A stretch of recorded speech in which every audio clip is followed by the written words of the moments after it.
मोक्ष लाभ होगा उस साधना से। तो परमात्मा के उस समय 64 लाख शिष्य हो गए थे और प्रभु ने एक लीला की थी। एक गणका को हाथी पर बैठा करके सारे बाजार घूमने लगे और हाथ में एक गंगा जल की बोतल लेकर, गंगा जल एक बोतल में भरकर शीशी में, और शराबी की तरह लीला करने लगे।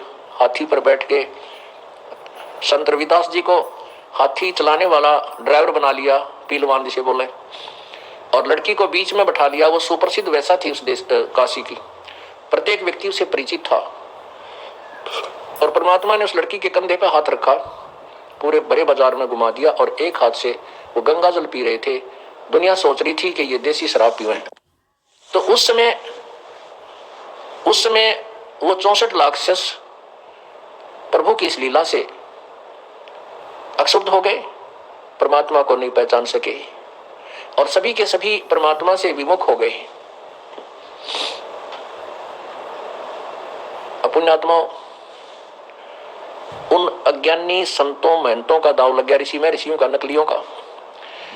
वो ज्ञान तो छोड़ दिया, उन्होंने कहने लगे हम तो पहले कहते थे तुम्हें ये पाखंडी व्यक्ति है। आज खुल गई ना पोल उसकी, सरेआम उसने बड़ुआ कर्म कर दिया।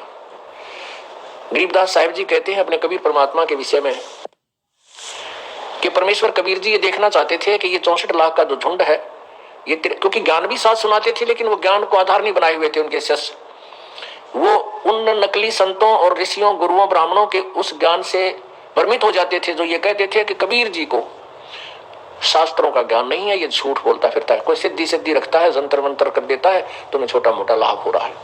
जबकि ऐसी अनहोनी कर रहे थे परमेश्वर के परमात्मा बिना कोई कर नहीं सकता। लेकिन हमारी तुच्छ बुद्धि, जीव संज्ञा प्रभु को नहीं पहचान सकी।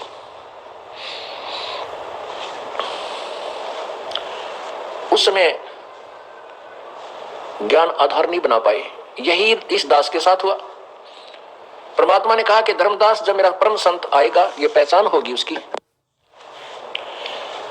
जब परम संत मेरा भेजा हुआ दास और मेरे ज्ञान का सत्य प्रचार करेगा, उसकी पहली पहचान होगी कि उसके साथ सभी उस समय के संत और महंत उसके साथ शत्रुता पैदा करेंगे, उसके साथ झगड़ा ठानेंगे। जो संत मम सत शब्द दरडावे, वा के संग सब ज्ञान राड बढ़ावे। अस संत मन तन की करनी, धर्मदास मैं तो से वर्णी। कि जो मेरा संत मेरे मूल ज्ञान, तत्व ज्ञान का प्रचार करेगा, उसके साथ उस समय के तत्कालीन संत और महंत, ये आचार्य पचार्य, ये उसके साथ राड बढ़ाओगे।